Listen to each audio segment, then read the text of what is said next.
Hi friends, ಸೌಮ್ಯ ಅಡುಗೆ ಚಾನಲ್ಗೆ ಸ್ವಾಗತ. ನಾನಿವತ್ತು ಪುದೀನ ಚಟ್ನಿ ಹೇಗೆ ಮಾಡ್ತಾ ಇರೋದಂತ ತೋರಿಸ್ಕೊಡ್ತಾ ಇದ್ದೀನಿ. 2 ಸ್ಪೂನ್ ಅಷ್ಟು ಎಣ್ಣೆ ಹಾಕಬೇಕು. 2 ಟೇಬಲ್ ಸ್ಪೂನ್ ಅಷ್ಟು ಎಣ್ಣೆ ಹಾಕಿ ಲೋ ಫ್ಲೇಮಲ್ಲಿಟ್ಟು ಮೊದಲನೇದಾಗಿ ಅರಿಶಿನ ಮೆಣಸಿನ್ಕಾಯಿ ಹಾಕಬೇಕು 3.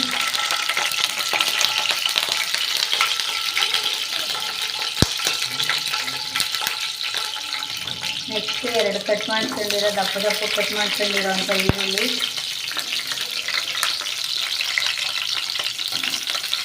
ಹಾಕ್ಕೊಂಡು ಸ್ವಲ್ಪ ಫ್ರೈ ಮಾಡ್ಕೋಬೇಕು.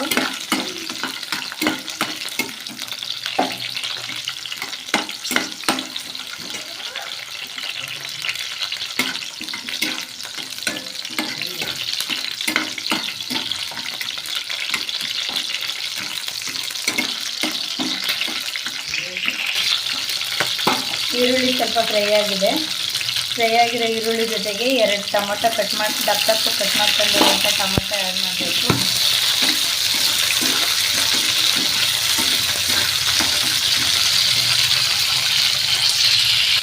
ಇವಾಗ ಟೊಮೊಟೊ ಈರುಳ್ಳಿ ಫ್ರೈ ಆಗಿರೋದ್ರ ಜೊತೆಗೆ 1 ಗೆಡ್ಡೆ ಅಷ್ಟು ಬೆಳ್ಳುಳ್ಳಿ ತಗೊಂಡು ಅದನ್ನು ಕೂಡ ಫ್ರೈ ಮಾಡ್ಕೋಬೇಕು.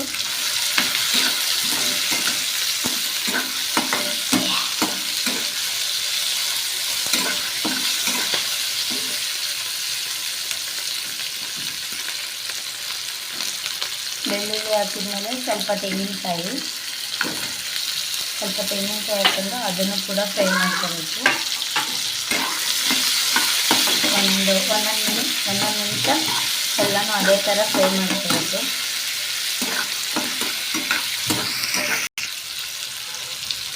ಇದಕ್ಕೆ ಸ್ವಲ್ಪ ಮೆಣಸು ಹಾಕೋಬೇಕು.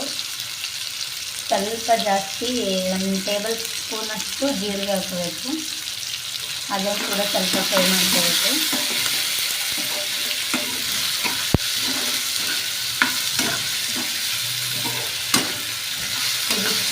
ಇಷ್ಟು ಫ್ರೈ ಆದಮೇಲೆ 1 ಹಿಡಿಯಷ್ಟು ಪುದೀನ ಸೊಪ್ಪನ್ನು ಆ್ಯಡ್ ಮಾಡ್ಕೋಬೇಕು.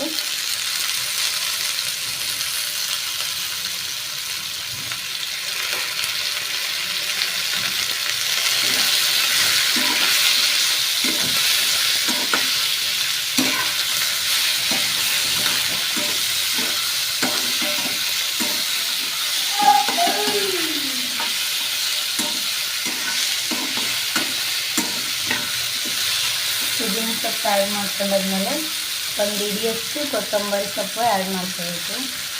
ಅದನ್ನು ಕೂಡ ಸ್ವಲ್ಪ ಚೆನ್ನಾಗಿ ಫ್ರೈ ಮಾಡ್ಕೋಬೇಕು.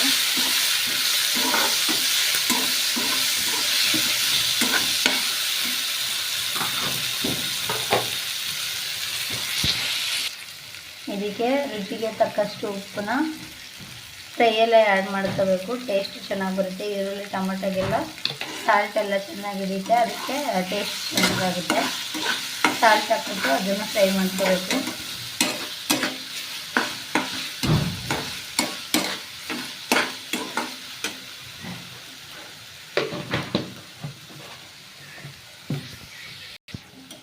ಇದನ್ನು ಇವಾಗ ಮಿಕ್ಸಿಗೆ ಹಾಕೋಬೇಕು. ಮಿಕ್ಸಿಗೆ ಹಾಕೊಳ್ಳೋಕೆ ಮುಂಚೆ ಬಿಸಿದಂಗೆ ಹಾಕೋಬಾರ್ದಲ್ಲ ಮಿಕ್ಸಿಗೆ. ಅದಕ್ಕೆ 1 ಲೋಟ ನೀರು ಹಾಕಿದ್ರೆ ಬೇಗ ತಣ್ಣಗಾಗುತ್ತೆ. 1 ನಿಮಿಷ 2 ನಿಮಿಷ ಬಿಟ್ಟು ಆಮೇಲೆ ಮಿಕ್ಸಿಗೆ ಹಾಕೋಬೇಕು. ಇವಾಗ ಮಿಕ್ಸಿ ಬೌಲ್ಗೆ ಹಾಕ್ಕೊಂಡಿದ್ದೀವಿ. ಅದು ಸ್ವಲ್ಪ ತಣ್ಣಗಾಗೋವರೆಗೆ 1-2 ನಿಮಿಷ ಬಿಟ್ಬಿಟ್ಟು ರುಬ್ಕೊಳ್ಳೋಣ. ಅಷ್ಟರಲ್ಲಿ ನಾವು ದೋಸೆ ಮಾಡೋದಕ್ಕೆ ರೆಡಿ ಮಾಡ್ಕೊಳ್ಳೋಣ.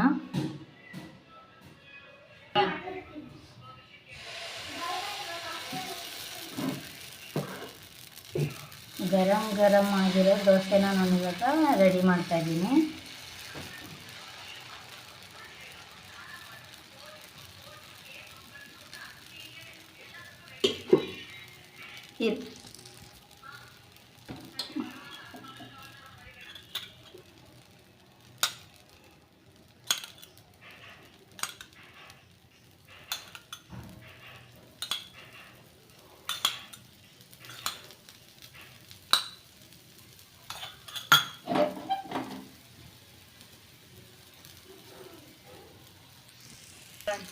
ಸ್ಮೂತಾಗಿ ಬರಬೇಕಂದ್ರೆ ಪ್ಲೇಟ್ ಮುಚ್ಚಿ ಕ್ಲೋಸ್ ಮಾಡಬೇಕು.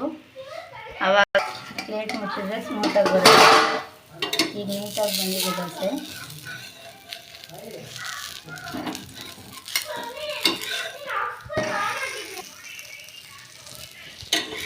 ಇವಾಗ ದೋಸೆ ರೆಡಿ ಆಯಿತು. ಈಗ ಫೈನಲಿ ಪುದೀನ ಚಟ್ನಿ ರೆಡಿಯಾಗಿದೆ, ಗರಂ ಗರಂ ದೋಸೆ ರೆಡಿಯಾಗಿದೆ. ಇದು ಬೇಕಂದರೆ ಇದ್ರ ಜೊತೆಗೆ ವಡೆ ಏನಾದರೂ ಸೈಡ್ಸ್ ತಗೊಳ್ಬೋದು. ಅದು ಬಿಟ್ಟು ಸೂಪರಾಗಿರೋ ಪುದೀನ ಚಟ್ನಿ ರೆಡಿಯಾಗಿದೆ. ಇಷ್ಟ ಆದರೆ ಲೈಕ್ ಮಾಡಿ, ಕಮೆಂಟ್ ಮಾಡಿ, ಸಬ್ಸ್ಕ್ರೈಬ್ ಮಾಡಿ, ಶೇರ್ ಮಾಡಿ. ಏನಾದರೂ ನಾನು ಚೇಂಜಸ್ ಮಾಡ್ಕೊಳ್ಬೇಕಂದ್ರೆ ಅದನ್ನು ಕಮೆಂಟ್ಸ್ ಬಾಕ್ಸ್ನಲ್ಲಿ ತಿಳಿಸಿ, ನಾನು ಚೇಂಜ್ ಮಾಡ್ಕೊತೀನಿ. Thank you for watching.